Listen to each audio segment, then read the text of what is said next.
Hola, ¿cómo están a todos quienes están siguiendo nuestras transmisiones de Ojos de Papel Colectivo? Este es el Festival Tantay y hoy toca conversar sobre una mesa muy importante.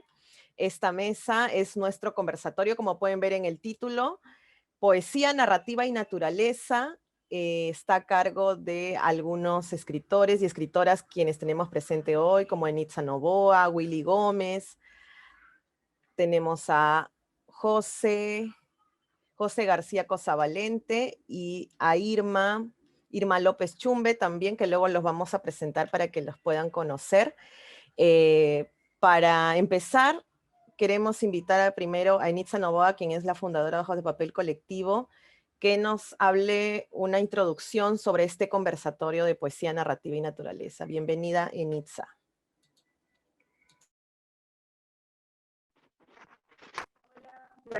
Hola a todos, bienvenidos al Festival Tantay. Estamos felices de poder gestionar este evento que va a llegar muchísima gente y también a personas de más allá de Perú.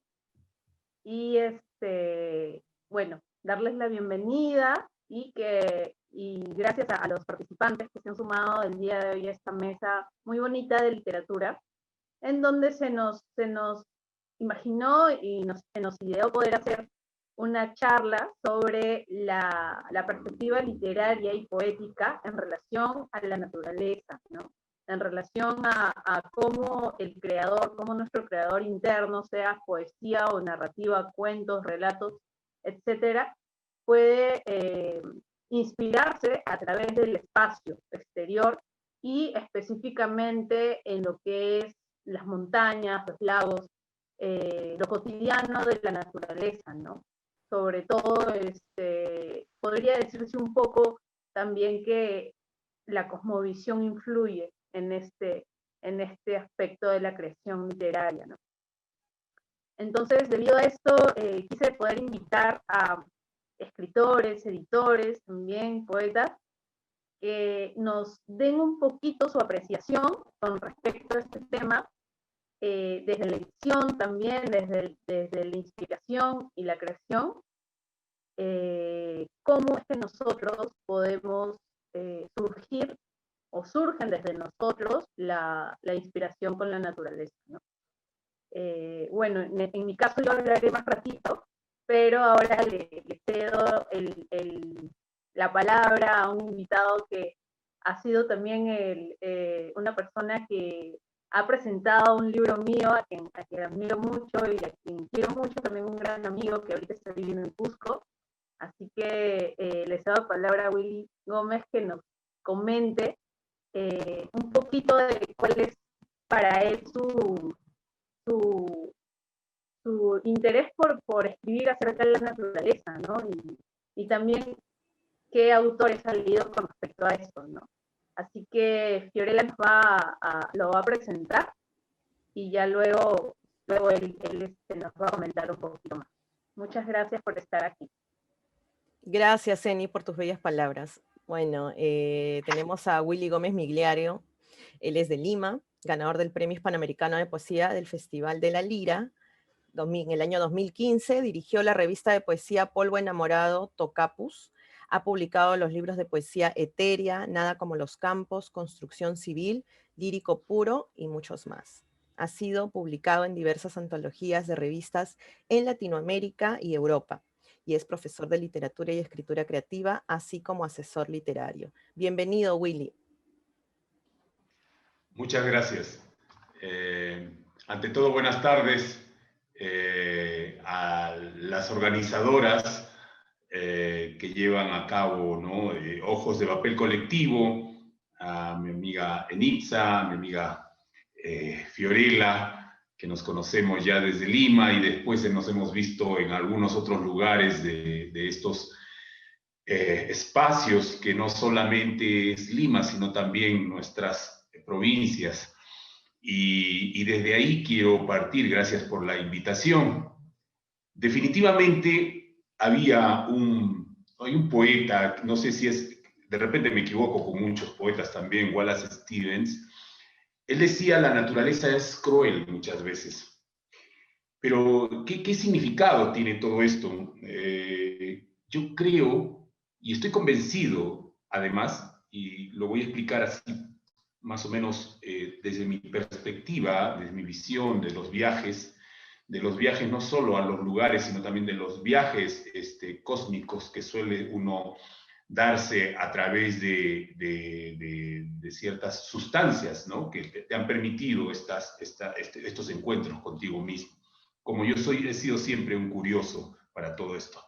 Creo que el paisaje, la naturaleza, funciona en mí, ¿no? Como un lenguaje tendido. Es decir, los valles, los ríos, por donde actualmente vivo, por ejemplo, entre montañas, en Caicay y Paucartambo, no son sino un lenguaje más que se me presenta como una contemplación también. Es decir, este lenguaje de los valles, de las montañas, de los ríos que tengo aquí presente, hacen una lectura del lenguaje que también soy yo.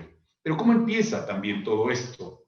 Es decir, he vivido hacia el año 2008, entre el 2008 y el 2011, con hermanos ayánicas y nomaxigengas, es decir, viajaba semanas, meses por el río Perené y por el río N, y siempre a comunidades ayánicas y nomaxigengas, básicamente, donde pude sacar esa experiencia a través de recoger mitos, leyendas, fábulas, cuentos, cantos de los hermanos ayánicas y nomaxigengas. ¿Cómo ha funcionado esto para mí? Esto funciona para empezar como una curiosidad, ¿no? O sea, esta curiosidad del mundo amazónico y la filosofía amazónica, había que habitarla. O sea, un lenguaje que soy yo era otro lenguaje en el que teníamos que fundirnos. Y es a partir de ahí donde comienza mi relación, ya no con la escritura, sino con las formas orales. Con la oralidad, porque aprendí en el mundo amazónico que la escritura no tenía mucho significado. Y aprendí, y esto sirvió también para mis procesos creativos, para el proceso de mi propia escritura, para poder también relacionar esta escritura con las formas orales de los hermanos ayánicas y nomaxigengas. Es decir, jalas esto también, que es el contar, que es el decir, como una manera de, o forma, o proceso, ¿no? O instantes de la escritura a la formación también de un lenguaje, de traer otro lenguaje. Entonces, esto significó mucho para mí porque era la naturaleza la que, al principio les dije, la que podía leerme a mí, ¿no? Entonces, creo que esa primera experiencia, ese primer contacto con los hermanos ayánicas y nomaxigengas cambió mucho mi forma de ver la escritura, cambió mi forma también de concebir la poesía misma.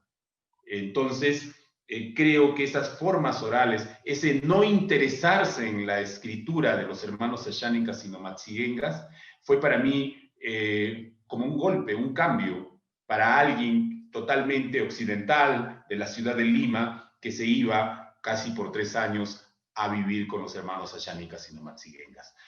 Creo que la escritura para ellos no interesaba, pero sí interesaba el hecho de contar, el hecho de decirnos las cosas. Y entonces, en esta curiosidad, en este despertar, por ejemplo, con la ayahuasca, que tuve esa magnífica experiencia, tuve que, me dio por averiguar cómo comenzaban estos, no solamente los cantos, cuándo empezaban a contar. Es decir, yo soy consciente o no de saber en qué momento empieza mi escritura, verme escribir a mí mismo. Entonces puedo tener un referente, puedo tener una explicación de cómo escribo. Y sin embargo, con los hermanos ayánicas no fue así. Lo que despertó en mí esta curiosidad, que es básicamente curiosidad, que es básicamente contemplación, era saber cómo se iniciaban estos cuentos, cómo se iniciaban estos mitos, en qué momento empezaban a contar. Nunca descubrí, sino que más bien me iba enterando a través de la toma del masato, por ejemplo, donde acababa ebrio, y sin embargo, a partir de ese estado de ebriedad, de ese juntarse en esa comunidad por un instante, empezaba aquello que era la narración. No ha sucedido lo mismo en, en el mundo andino al cual me he llegado ya que voy a cumplir 3 años. En el mundo andino fue un cambio diferente. Arguedas despertó en mí a través de los ríos profundos, que es el primer poeta, el primer escritor que amé y que amaré siempre, me despertó estos campos ficcionales del mundo andino. Sin embargo, el hecho de poder venir a comunidades de Paucartambo, básicamente porque he recorrido casi todas las comunidades de Paucartambo, que es caminar, básicamente, el despertar fue otro, ¿no? Sentí que mis sentidos se revelaban ante lo natural, pero también ante lo sobrenatural. Es decir, que también me dediqué a recopilar con mis alumnos bilingües y profesores bilingües relatos y mitos de la provincia de Paucartambo. ¿Cuánto de este despertar, cuánto de estos campos, de estos elementos, de estos símbolos hechizados que de pronto se van convirtiendo en elementos de mi escritura, están influyendo? Por ejemplo, en estos 3 años aquí en el mundo andino, me dediqué a escribir sin querer.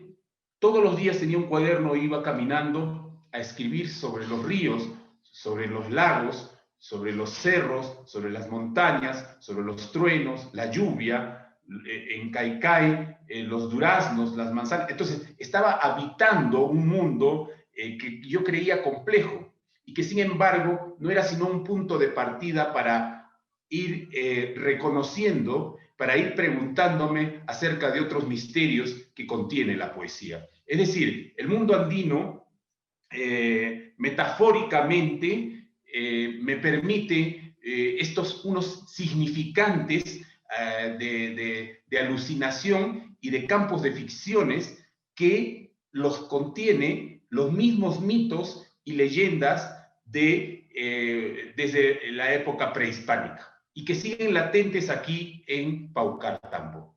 Y eso ha generado en mí otra curiosidad de querer publicar un libro, de recopilar, haber caminado, haber ido a comunidades, horas y horas y días, haber recopilado estos cuentos y estos cantos y estas leyendas. Creo que la esfera de la imagen de estos campos, porque generalmente esto es lo que hago, ¿no? A tomar estos elementos de la naturaleza que me sirven para ir descubriendo también otros misterios. El misterio sobre otro misterio, pero sujeto siempre a ese lenguaje en el que estoy inmerso aquí en Paucartambo actualmente y que me sirve. Ahí entendí esta palabra que ahora habían dicho, ¿no? Cambia el tiempo, por ejemplo. Aquí en el mundo andino cambió el tiempo, cambió mi tiempo. Cuando vuelvo a Lima por unos días, unas horas, es distinto. Me siento fuera de lugar. Entonces, solo aquí, por este tiempo, por el tiempo que voy a estar, cuánto tiempo, no lo sé, pero esto de la inspiración sí funciona. Funciona bien porque el cambio ha sido distinto. Pasé del mundo amazónico al mundo andino, y en el mundo andino encuentro el hechizo de un lenguaje y la ficción de otro lenguaje. Gracias. Qué bacán, Willy, qué increíble conocer tu percepción de todo lo que es la literatura ahorita con la naturaleza. Y bueno, ahora vamos a seguir con... Muchas gracias, Willy. Bueno, gracias, al final va a haber una disertación y ahorita vamos a invitar a Irma López Chumbe. Ella nació en Tabalosos, departamento de San Martín, Perú, radica en Yurimaguas desde la edad de 13 años. Es licenciada en Educación en la especialidad de Lengua y Literatura y Educación Religiosa, graduada en la Universidad Marcelino Champagnat. Realizó maestría en docencia universitaria y gestión educativa en la UAP. Actualmente se desempeña como jefe de unidad académica del Instituto de Educación Superior Tecnológico Público Amazonas Yurimaguas. Es promotora de cultura, promotora de narrativa amazónica, es autora de producciones de narrativa amazónica. Tenemos a Crónicas de un desaparecido y Colorada y Morocha en el 2016 y Mujer de ojos negros en el 2019. También es fundadora de la Asociación Cultural Embrujo Amazónico, que une la literatura, pintura, poesía y danzas en Yurimaguas. Y nada, a ver, querida Irma, bienvenida. Muy buenas tardes, gracias al colectivo Ojos de Papel. Buenas tardes, Willy, buenas tardes, Enitza, buenas tardes, José García. Pues gracias por la invitación y el agrado de poder conversar en esta tarde. He estado mirando el tema, ¿no? Sobre creación e inspiración en la naturaleza. Voy a partir de ahí. Quiero hablarles un poco cómo es la región selva. La región selva pues tiene Loreto, tiene San Martín. Ambas partes tienen una gran riqueza en vegetación. Y por cierto, soy maestra también de rural.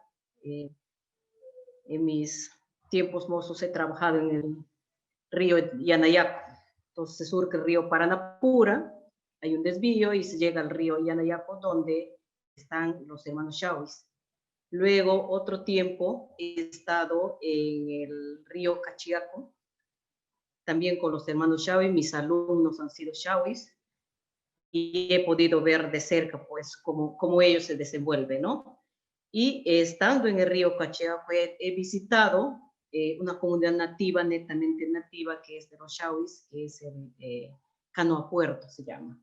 Canoa Puerto es una comunidad muy pequeñita.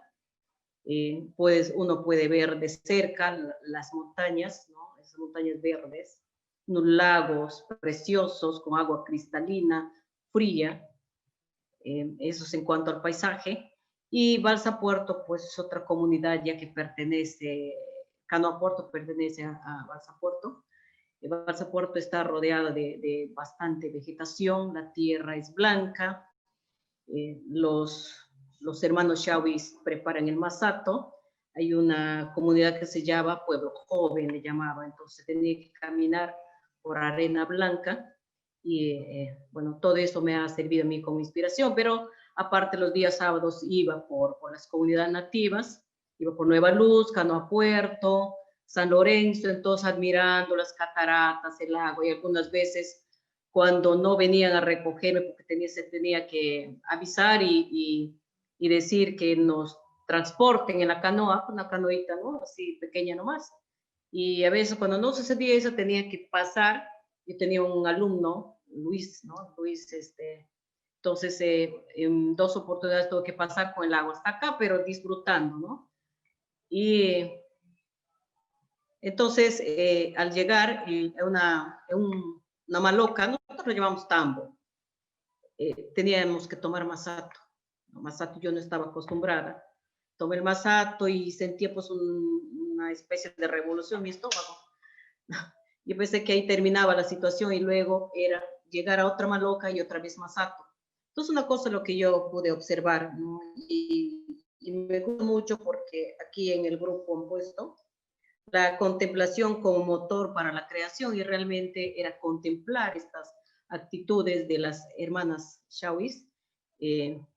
Entonces, lo que yo podía observar es lo siguiente. Ellas utilizan una pampanilla, la pampanilla sea la falda, que ellos mismos elaboran de algodón, no lo van hilando y lo tejen, ¿no?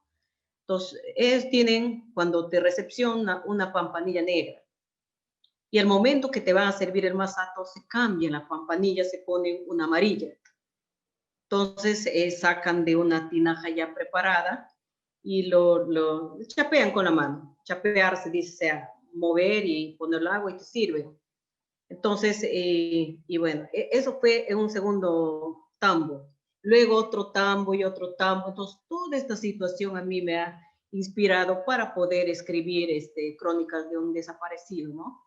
Pero Dada estas costumbres, también el paisaje es maravilloso, porque yo había llegado a un sitio, a un monte donde habían árboles ya bastante añosos, ¿no? Entonces, pero debajo, así sobre el piso, había como una especie de esterillo de guairuros.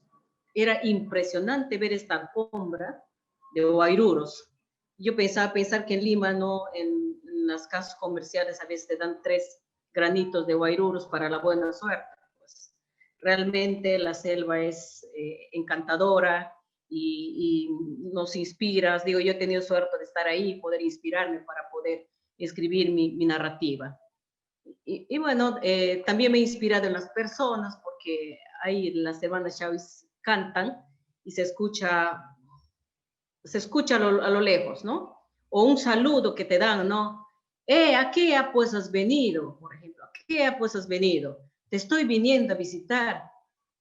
Ah, ya, entonces ven para que tomes un poco de masato y tambo. Entonces uno iba y con gusto, aunque como le repito, mi estómago a veces no permitía ya para más masato.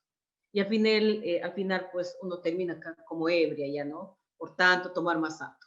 Entonces, todas estas situaciones que he experimentado, le he ido plasmando pues en la primera publicación, que es Crónicas de un desaparecido, ¿no? Y después, no solamente lo que he podido rescatar, también la preparación de la comida, porque eso también me ha inspirado, porque es llegar a una maloca donde está un árbol, ellos le llaman tronco, un tronco seco, donde se está quemando y se ve claramente ese carbón rojo, ¿no? Y con una olla grande de plátano, y te sirven los pescaditos así pequeñitos, no te dan uno, sino te dan, van compartiendo con los pedazos de ingiri. Entonces eso también a mí me ha inspirado para poder escribir. Luego en el Yaco, de igual manera, ver a las chicas, a los jóvenes ansiosos de querer estudiar. Entonces, como primera experiencia. Y después de muchos años, a estos jóvenes que he conocido en el Yanayaco, en el Cachiaco, en el río Ayaga, les he podido encontrar a varios en un pedagógico, ¿no? Entonces, realmente estas personas a mí me han servido de gran inspiración para poder escribir Mujer de Ojos Negros. Entonces, Yurimaguas es una provincia rodeada de ríos. La única carretera que tenemos es Yurimaguas, que va en 2 horas y media en carro hasta Tarapoto, ¿no? Pero generalmente está todo rodeado. A donde vayas hay río, río, río. Entonces, Raimondi la ha llamado un estuche verde, ¿no? La perla del Guayaga es un estuche verde.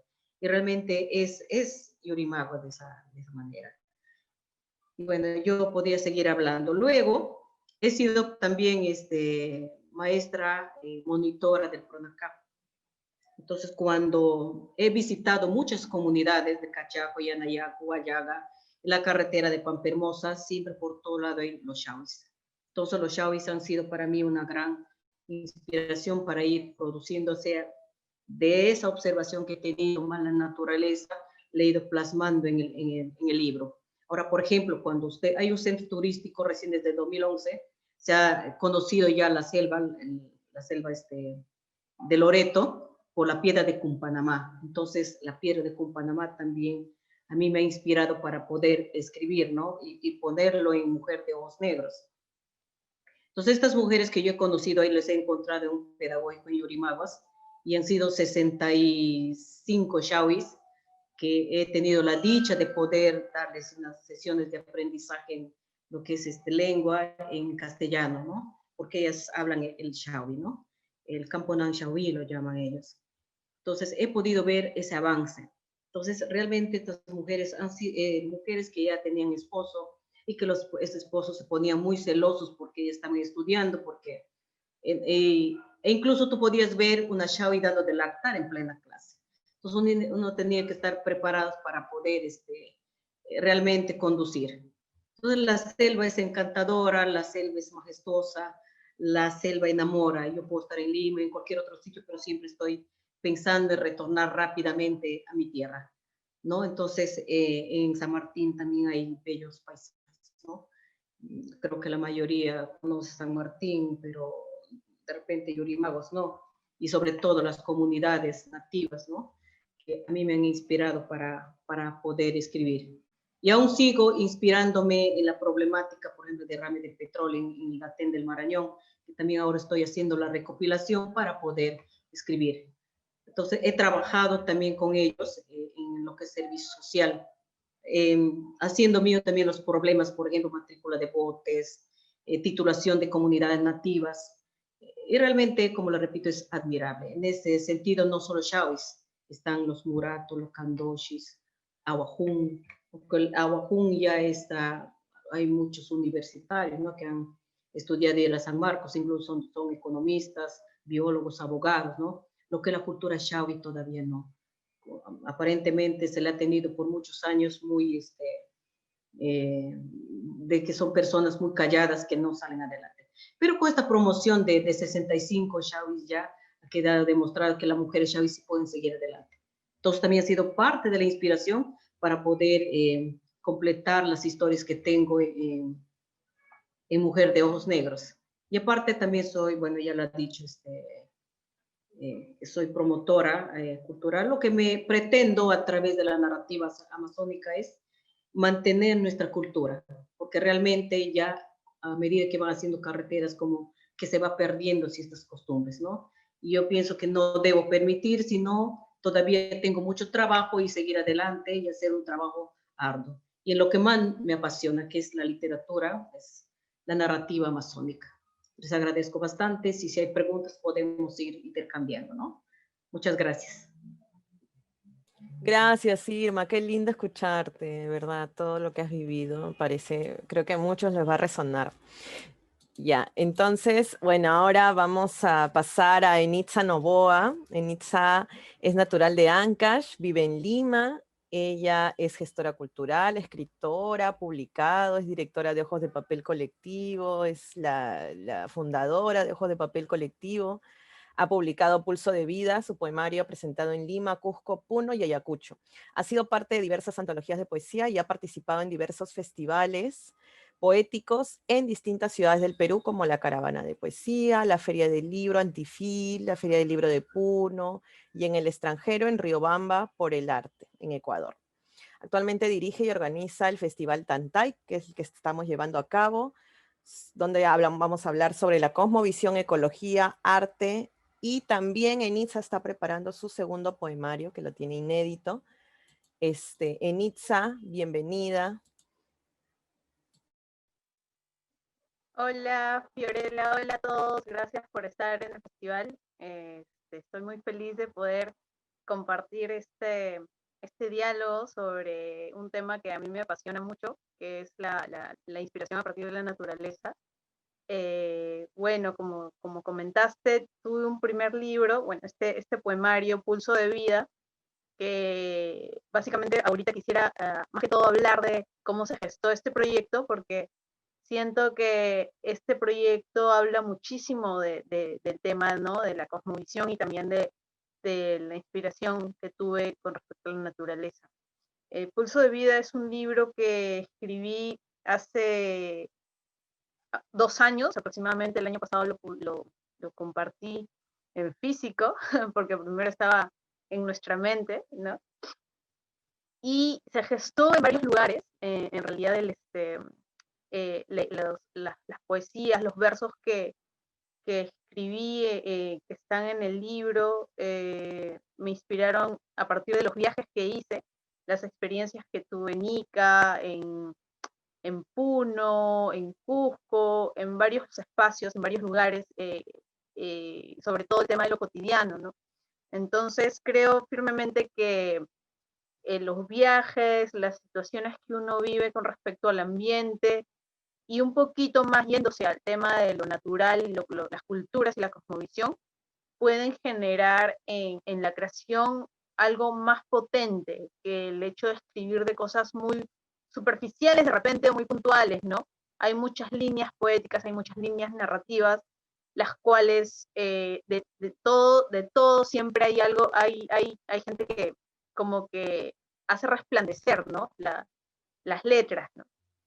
igual siento que la poesía y la narrativa que tienen referencia hacia las montañas, hacia la cosmovisión y rescatan mucho los valores de nuestros ancestros, es una poesía y una narrativa con mucho valor agregado que, que debemos también de leer más, de rescatar más, aunque sea un poco más difícil de llegar a ella, siempre hay.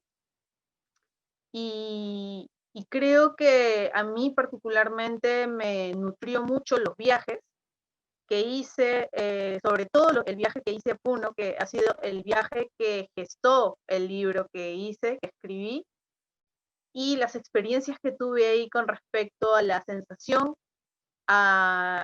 que tenía día a día con respecto a la naturaleza, al lago mismo, a las montañas, ¿no? Al tiempo que transcurría en la ciudad, que es un tiempo muy distinto al de una ciudad como Lima, ¿no? En la que ahora estoy nuevamente, ¿no? Y todas las ciudades, todos los espacios tienen un lenguaje propio, ¿no? Más o menos como dijo Willy, que comentó algo de que en realidad la naturaleza nos guía de alguna manera para poder, para poder crearnos. Entonces, a veces no somos nosotros los que escribimos, sino simplemente somos como un puente que interpretamos esa sensación que nos irradia la naturaleza y la interpretamos y la escribimos, ¿no? Porque creo que el creador, el literato, el poeta, tiene ese don de poder interpretar la belleza que ve, que observa, que siente y, y bajarla, ¿no? A la vida a través de la escritura. Y eso me pasó bastante en Puno, con el lago específicamente, porque yo iba caminando todas las veces al muelle y con mi cuadernito, también me quedaba sentada ahí y simplemente escribía lo que sentía. Lo que yo sentía era como un diálogo que tenía con la naturaleza, ¿no? Entonces ese diálogo desembocó en algunos poemas, ¿no? Y de esos poemas rescaté algunos que luego publiqué en el libro, ¿no? Creo que la cosmovisión habla mucho del respeto a las montañas, el respeto a lo natural como algo igual a nosotros, como un ser vivo que también está ahí y que también hay que respetarlo y hay que admirarlo y también contemplarlo. Son energías que están ahí con nosotros, con las cuales nosotros tenemos que aprender a convivir y que no podemos ignorar, que están conviviendo con nosotros día a día y creo que la gente que vive, que es originaria, ¿no? Por ejemplo, en Amazonas o en Iquitos, que la gente que convive con esa naturaleza, ellos de repente quizás no puedan interpretar todo lo que sienten en escritura, pero lo hacen a nivel de oralidad, ¿no? Lo hacen a nivel de sus costumbres, ¿no? Y creo que entre ellos ya tienen un lenguaje distinto de interpretar esta belleza, ¿no? Y sería muy bonito que haya más poesía y más narrativa originaria estos espacios de la selva, incluso también de los Andes, porque siento que todavía hace falta a muchas organizaciones culturales visibilizar, visibilizar lo que tenemos, porque que no se quede cerrado en el tema de la ciudad o en el tema de literatura contemporánea como que muy citadina, ¿no? Sino también un poquito más en lo que es la cosmovisión. Entonces, a partir de todo lo que viví, hice una recopilación de ciertos textos y dije, ¿qué línea le pongo a mi creación? Tenía un problema con el tema de qué línea va a seguir mi poemario. Entonces, simplemente comencé a escribir más y me di con que simplemente tenía que seguir una línea natural, ¿no? Una línea inspirada en el pulso de la vida, ¿no? Y así le puse a mi libro, el pulso de vida. Y esto como que representa bastante esta interpretación que yo tengo sobre las cosas que vivimos, que nos habitan, que continuamente estamos aprendiendo, que todo tiene vida, que todo tiene un corazón, que todo tiene un pulso que lo impulsa a seguir, ¿no? Entonces, siento de que me falta muchísimo por aprender de la naturaleza, que hay mucho que nuestros abuelos, nuestros sabios, personas que están continuamente más cerca de ella, nos pueden enseñar con la oralidad o con sus narraciones, con sus experiencias. Incluso ahora que hemos estado en Cantagallo, acá con Fiorella, hemos escuchado a Linda, que nos ha comentado varias situaciones que he vivido cuando vino a vivir aquí a Lima, ¿no? Y ese choque cultural también es poder entender eso, ¿no? ¿No? Cómo podemos rescatar eso y que no se vaya con todo esta velocidad de la ciudad. Es rescatar eso, ¿no? Entonces, bueno, eso quería compartirles, que creo que hay mucho que hacer, mucho que investigar y mucho que descubrir con respecto a nosotros y la naturaleza. Y hay que seguir como que siendo curiosos, yendo cuando el corazón nos diga que debemos viajar para de repente crear algo, vayamos. A veces con el viaje creamos un poemario y uno no lo sabe. A veces descubres nuevas culturas, comienzas a escribir cosas nuevas. En realidad, particularmente me he dado cuenta de que me funciona muchísimo poder estar continuamente descubriendo nuevos espacios, nuevas personas, nuevos lugares y nuevos ambientes. Y creo de que eso a cualquier persona que esté en el tema de la creación literaria, la edición y todo ello le va a servir muchísimo. Así que bueno, si alguna de ustedes que están escuchándonos están interesados en esto de la creación literaria, necesitan observar, necesitan contemplar. Y creo que la palabra contemplación es la que para mí definiría más que todo el tema de la naturaleza, ¿no? A partir de la contemplación, y no solo en la naturaleza, sino a partir de la contemplación, uno puede crear, uno puede resurgir muchísimas cosas, porque la contemplación es como una pequeña admiración que te termina como que permitiendo crear, ¿no? Con belleza, con admiración y belleza. Entonces, eso quería compartirles el día de hoy. Me alegra mucho poder escucharlos. Tengo algunas preguntas que hacerles para más tardecito, así que muchas gracias, Fío, muchas gracias a todos por estar en este conversatorio y seguimos con José. Bueno, hola José, vamos a presentarte. Gracias, Eni, por haber participado. José García Cosavalente, él es de Lima, estudió literatura en Lima, ha publicado artículos en periódicos del Perú y América Latina, viene trabajando en un libro sobre el grupo Narración. Además es egresado de la Escuela de Edición de Lima y ha trabajado como editor. Actualmente trabaja como responsable de edición en el Fondo Editorial de la Municipalidad de Lima. Bueno, hola José, bienvenido. ¿Qué tal? Muchas gracias, Fiorella. Muchas gracias a Enitza. ¿Me escuchan bien? ¿No? Ok, y también un saludo a las dos personas, a Irma. Muy interesante su experiencia. Espero poder leer su obra pronto, y también a Willy. Bueno, en este caso yo he aceptado la invitación de Enitza para un poco comentar. Yo no soy poeta, básicamente soy más un narrador y un especialista en narración. Así que le he dedicado muchos años de investigación al tema de la narrativa peruana desde los años 50 en adelante. Y me gustaría un poco comentar a dos narradores que yo realmente admiro mucho. No voy a cansarme de hacerles, como siempre se dice, ¿no? Glosas, comentarios y elogios que son muy conocidos, pero igual paso a presentarlos, ¿no? Uno es el ancashino, Óscar Colchado Lucio, famosísimo, novelista y cuentista.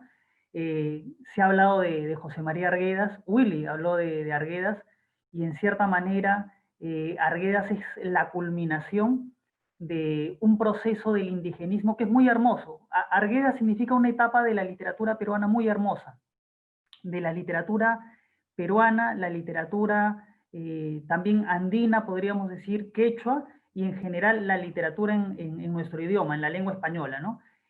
Pero además, una vez que Arguedas, bueno, deja ahí su obra para la lectura, para la inspiración. El indigenismo va a continuar. Y los dos autores de los que quiero hablar son la continuación de este proyecto, de este gran género literario y artístico que es el indigenismo, que es fundamental para la cultura peruana y en general para la cultura también de Sudamérica, no solo para los peruanos, también para los bolivianos, para el Ecuador, y en gran parte es central para la cultura de todo el continente sudamericano, ¿no? Lo que es la corriente del indigenismo, ¿no? Así que, bueno, Colchado es uno de los grandes continuadores de Arguedas, y el otro autor del cual también quiero conversarles es mi admirado Edgardo Rivera Martínez, que ha fallecido hace no mucho tiempo, hace me parece 2 años, también autor de varias obras muy interesantes, novelista y cuentista, ¿no? Ahora bien, quiero un poco comentar un cuento que aparece en este libro, no sé si lo pueden ver bien. Esta es la imagen de Colchado. Este libro, que lo publicó Santillana, es una recopilación de cuentos. Se llama Cordillera Negra, y justamente el título del cuento que quiero comentar ahora se llama Cordillera Negra, ¿no? Que es básicamente, ¿cuál es la trama de este cuento? Es la historia contada por Tomás Nolasco, que es un combatiente del ejército de Atusparia. Contextualmente, estamos en el siglo XIX, 1885, la rebelión de Atusparia, que se conoció como la rebelión de Huaraz. Entonces, bueno, este narrador, que es Tomás Nolasco, es parte del contingente rebelde. El cuento, que es uno de los cuentos más hermosos de la literatura peruana y también de la literatura latinoamericana, narra los últimos días de este conflicto desde la perspectiva de este ancashino, Tomás Nolasco, y lo hermoso, lo interesante, es que está lleno de una serie de peripecias que construyen un contrapunto entre, por un lado, escribir sobre un conflicto, ¿no? Sobre la guerra. Siempre en la literatura narrar sobre la guerra siempre es una cuestión un poco, se tiene, ¿no? que construir una visión muy realista, ¿no? Y la guerra en la literatura, como en la realidad, siempre es el espacio de la muerte, ¿no? Sin embargo, hay un hermoso contrapunto con las descripciones geográficas del callejón de Huaylas, mientras el narrador va un poco reproduciendo las acciones, la toma de Huaraz, la lucha en Carhuaz y otros espacios geográficos. Siempre se menciona la belleza de la naturaleza, y es muy hermoso esa relación, ese diálogo entre la muerte, que es la guerra, y la naturaleza, que siempre va a representar la vida, porque al fin y al cabo, ¿qué cosa más, digamos, más vital podría ser? ¿Qué es más vital que la naturaleza? La naturaleza, en toda su complejidad, es vida por todos lados, ¿no? Incluso las cuestiones que no son propiamente, digamos, que dentro de la naturaleza no están vivas, digamos, en la literatura, en el arte, nosotros mismos le damos vida, el ser humano le da vida, ¿no? ¿Qué cosas no están vivas en la naturaleza? Por ejemplo, las rocas, ¿no? Las piedras. Pero a pesar de eso, las piedras tienen un simbolismo muy grande en la cultura andina, ¿no? ¿Qué otra cosa no está viva? El agua, los ríos. Los ríos son, el agua es un elemento, pero a pesar de eso, la cultura andina, el hombre andino, le ha dado vida, ¿no? Y bueno, eso por un lado, ¿no? Realmente es una joya de la literatura, es una joya de la narración breve este cuento. Yo lo recomiendo mucho, y recomiendo sobre todo estas construcciones y estos contrapuntos, ¿no? Entre la violencia de lo que se está narrando con la belleza del escenario en donde están sucediendo los hechos. Es realmente muy hermoso, ¿no? Y por otro lado, el segundo cuento que quisiera comentar, es de Edgardo Rivera Martínez. Acá enseño el título. y este es nuestro autor, ha muerto hace no mucho. Edgardo Rivera Martínez tiene un cuento en este libro, que es un libro de cuentos, que se llama Una flor en llamas. Es un breve cuento, ¿eh? Es un breve cuento de un par de carillas que narra básicamente lo siguiente. ¿Cuáles son los hechos en este cuento? Hay tres jóvenes, el narrador y dos acompañantes, que comentan que hacen una visita a una reserva. La reserva de, un momento, bueno, de Pachacayo, la reserva de Pachacayo. Y aquí ocurre, digamos, ¿cuál es la trama en este breve cuento? Que cuando ellos están en la reserva, se encuentran con un bosque de puyas Raimondi. También creo que Irma, me parece, mencionó a Raimondi. Bueno, ¿qué ocurre con este encuentro? Estos jóvenes y el narrador quedan completamente embelesados, enamorados por esta visión, y lo interesante es cómo el narrador empieza a establecer una comparación entre estas puyas, las puyas Raimondi, que son unos árboles enormes que viven como 100 años, y la relación con la cultura andina, porque él llega a decir que las puyas son grandes, son majestuosas, pero a la vez son modestas. A pesar de su imponencia, son humildes.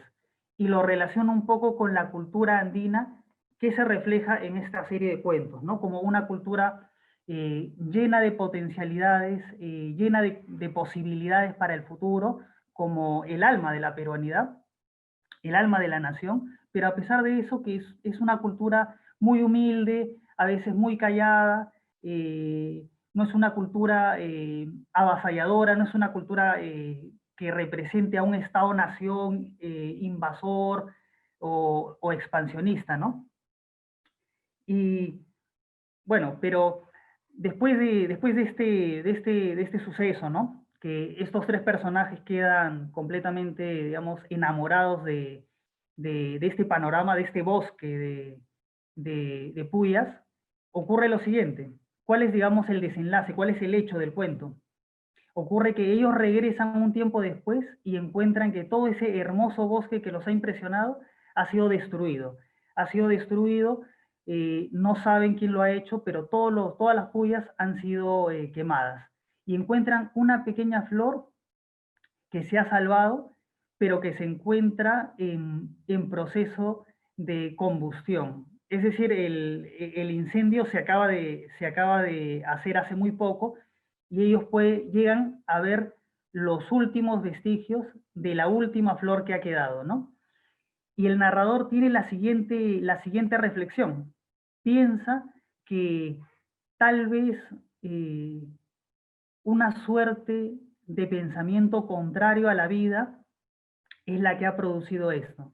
Y se pregunta si tal vez eh, ciertos rasgos del pueblo, y lo dice literalmente, será cierto fascismo popular que ningunea la vida y ningunea la belleza, el que ha destruido este bosque, y termina diciendo, pero a pesar de todo eso, tengo fe en que la vida se va a sobreponer, ¿no? Así que, bueno, es, es un cuento muy breve, pero es un cuento lleno de significado, de mucho simbolismo, y es un cuento que yo, la verdad, siempre comento. Lo leí cuando tenía algo así como 10 años. A Edgardo Rivera Martínez yo lo leí de niño. Recuerdo que este libro, mi padre lo compró y me lo regaló en 1995, cuando acababa de salir. Y lo leímos juntos antes de que yo, bueno, supiera que, o decidiera dedicarme a la literatura. Así que, bueno, es algo que es una de las obras que han estado más metidas en mi formación literaria, ¿no? Así que, bueno, eso es lo que me gustaría comentarles, eso es lo que podría comentar. Y nada, muchas gracias, y a ver si podemos armar una bonita conversación. Gracias, José. Bueno, ahora viene el momento de la disertación. Tenemos que ser breves, 1 a 2 minutos, para que podamos preguntar y responder entre ustedes. Se puedan preguntar y responder o de repente debatir algún tema. ¿Quién quiere empezar? Creo que Nitza tenías preguntas. Hola, sí, justamente, no necesariamente preguntas, sino más que todo como que me llegan a la mente algunas frases que ustedes han comentado y, por ejemplo, lo último que ha dicho José sobre el tema de la belleza con respecto a la vida y la muerte con respecto a lo que se puede ir, ¿no? Me hace entender de que también el tema de la naturaleza y la creación tiene algo de efímero, pero no desde el lado como que malo, sino que a veces la belleza es así. Es como ver una rosa, un florero con rosas y flores, de verdad, a un florero con unas flores que son de plástico, ¿no? O sea, la belleza a veces nos puede impactar, nos puede dar toda esa contemplación, pero a la vez también puede morir, ¿no? Entonces, me hizo preguntarme también el hecho de que a veces cuando uno escribe puede rescatar también un poco, llevarle un poco de eternidad a las cosas que son efímeras, ¿no? No sé qué piensas, qué puedes pensar acerca de esto, José. Sí, sí, me parece que es muy cierto. A veces la belleza tiene ese elemento que tú has mencionado, que a veces es efímera, ¿no? Y a veces con nuestra cultura, y me refiero a nuestra cultura contemporánea, ¿no? De los tiempos actuales, queremos como que con ciertos mecanismos, eh, a veces tecnológicos, poder tratar de perpetuar la belleza, ¿no? Que la belleza no sea algo tan pasajero, ¿no? Y muchas veces también se ha dicho, es un tema casi hasta, un poco hasta filosófico, ¿no? A veces las personas esperamos la belleza en nuestras vidas, ¿no? Pero cuando la belleza irrumpe, ya sea con el amor, con la naturaleza, también a veces con el erotismo, ¿no? Una flor hermosa, un poema hermoso, una película hermosa, un poema, un cuerpo hermoso, ¿no? Pero de todas maneras, esa irrupción siempre es muy breve, ¿no? Es muy breve, no dura mucho. A veces uno a veces contempla, ¿no? Sus imágenes de jóvenes. Es todo un tópico literario, ¿no? El tema este de la juventud como el momento en donde uno tiene toda la fuerza, todas las capacidades, pero a la vez, y esto es muy importante, siempre hay que recordarlo, siempre se asocia la juventud con la belleza, ¿no? Como decía Darío, me parece. Tal vez Willy, que es un poeta, nos pueda, no sé si es Darío, ¿no?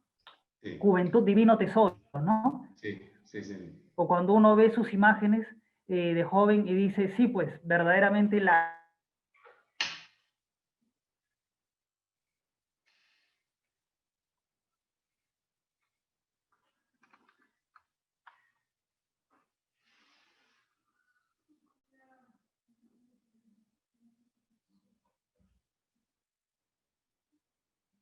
Creo que José se quedó por ahí, entonces de repente Willy en 1 Yo minuto, 2 quería, minutos, ¿puedes decir sí, algo? Sí.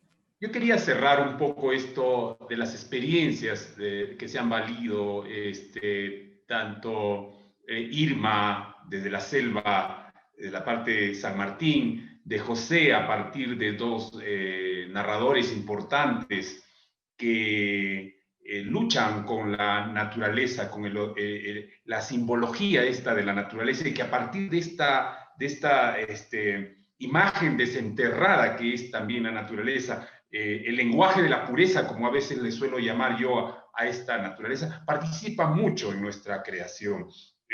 Yo, básicamente, terminé un libro hace poco, después de 3 años, que se llama Manantiales. Pero ¿por qué estos manantiales? Pero preguntarán. Su nombre reparte muchos significados, entrega muchos lenguajes este manantial. Y entonces el concebir, el relacionar el proceso de escritura, el poema como un manantial, el poema como un campo, funciona perfecto para poder especular incluso, para poder seguir descubriendo estos misterios que tiene la naturaleza. Cuando yo he escrito los manantiales, cada poema es un manantial que se abre, cada poema es agua, es río. Yo vivo entre montañas, vivo descubriendo esto. Por lo tanto, toda esta fricción de los lenguajes en el poema son participaciones de la naturaleza que empiezan a hablar y que empiezan a hablar a partir del lenguaje, de esa dificultad también del lenguaje que es la naturaleza, de esa, digamos, de esa crueldad que también es la naturaleza si no la respetamos, ¿no? Entonces creo que por ahí va también el poema, la naturaleza. El poema es el manantial es el lenguaje también con el que estamos nosotros comunicándonos y hablando. Sí, gracias. Irma, Bueno, de repente nos quieres comentar. Dale, Irma, dale. No, yo creo que este intercambio a mí me está también fortaleciendo, ¿no? Admiro a cada uno de ustedes, son gente muy creativa, y bueno, de cada uno, ¿no? Con Denitza, esa capacidad de observar, la admiración. De todas maneras, los que escribimos narrativa, poesía, tenemos que sentir siempre ese estupor, ¿no? El estupor por la naturaleza, porque eso es lo que inspira siempre. Y también admiro a José, ¿no? José García, que es su fuente, el agua de donde él bebe son sus libros, la admiración que siente por el agua. Entonces, en Willy mismo se experiencia esa gran riqueza, ¿no? Que ha tenido en estas comunidades originarias. Entonces, realmente son, cada uno de ellos es una gente muy creativa, pero también voy a aprovechar la oportunidad, ¿no? Yo siempre he admirado, me gusta leer bastante nuestras obras clásicas que nos han presentado siempre Arguedas, ¿no? Y otros escritores. Me ha inspirado tradiciones peruanas de Ricardo Palma. Bueno, he leído bastante a Ricardo Chico de adolescente y me ha gustado bastante. Después otro a Julio Ramón Ribeiro también, que me inspira. Es una forma también de protestar. Sí o sí un libro tiene que llegar a las autoridades. Es una forma de decir, mira, por al pie del acantilado, este tipo de personas que no se les escucha en el momento, pero en un momento, en un espacio, nos vamos a enterar lo que pasa con estas personas. Es esta palabra del mudo, ¿no? Que protesta y nadie les escucha. Entonces, pienso que nuestra selva todavía es desconocida, ¿no? Yo vivo en Yurimaguas, en Loreto, ¿no? Desde pequeña estoy ahí, y de los pocos logros que he tenido se lo debo a Yurimaguas, y bueno, San Martín quizás de repente no me conocen porque soy de ahí, pero no me conocen, pero en Loreto sí. Todavía es desconocida. Como les estaba diciendo, recién en 2011 ya un poco hablábamos de la piedra de Cumpanamá, son los petroglifos, ¿no? Entonces también sirve de inspiración. Ahora es relativamente una zona turística, pero si plasmamos esta forma de ser de la selva, de nuestra Amazonía, en los libros, en la poesía, que también hay, ¿no? Ana debería de estar acá, Ana Ríos, pero no ha podido. Ella sacaba, por ejemplo, su poemario, Ané en el conjuro de los vientos, ¿no? Entonces, también decimos a través de la poesía, o si no, el sistema de la hormiga, ¿no? Por ejemplo, que estas hormigas que pican bastante, ¿no? Y otras que las comemos, también inspira para escribir. O el suri, que viene a ser un gusanito de la corteza del árbol del aguaje o de la lucuna.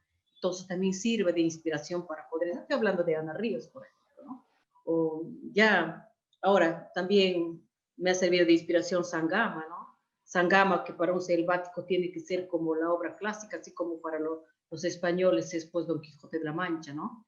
Entonces tenemos una gran riqueza, y a mí me ha dado mucha pena he ido a la Feria del Libro. Bueno, yo casi no soy muy conocida todavía, pero me ha dado pena cuando se ha presentado Selva Trágica, ¿no? Donde se habla de las Capanahuas, por una tribu. La gente no concurre, no concurre, Lima no nos conoce. Entonces nosotros tenemos que trabajar todavía mucho en eso para que a través de la narrativa, la poesía, conozca nuestra cultura. Realmente es mi gran preocupación también como promotora cultural. Y mira, y pienso que es propicia esta oportunidad para conocernos e intercambiar, ¿no? Depende de Loreto, usted no lo conoce, entonces yo puedo ser un puente para eso, y ustedes para mí. Entonces creo que las cosas no se dan por casualidad, se dan por una causalidad. Entonces me alegra bastante, y vamos, bueno, seguir intercambiando. Gracias por escucharme.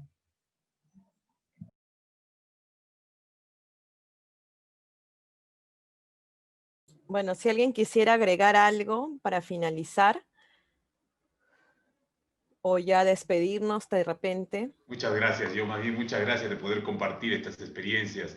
Gracias por conocerlos también, a Irma, a José, que recién nos hemos encontrado en estas experiencias de lo que es el viaje de la imaginación, el viaje de otras cosmovisiones, de otras filosofías que implican esto que ha dicho Irma, la invisibilización de otras culturas, de otras manifestaciones del arte, ¿no? Y que sí, es cierto, no todo está en Lima. Debemos seguir no solamente difundiendo, sino ir entregando, ir desarrollando, más allá de interpretaciones, creo que ir entregando también nosotros estos misterios que son lenguaje y que es nuestro, básicamente.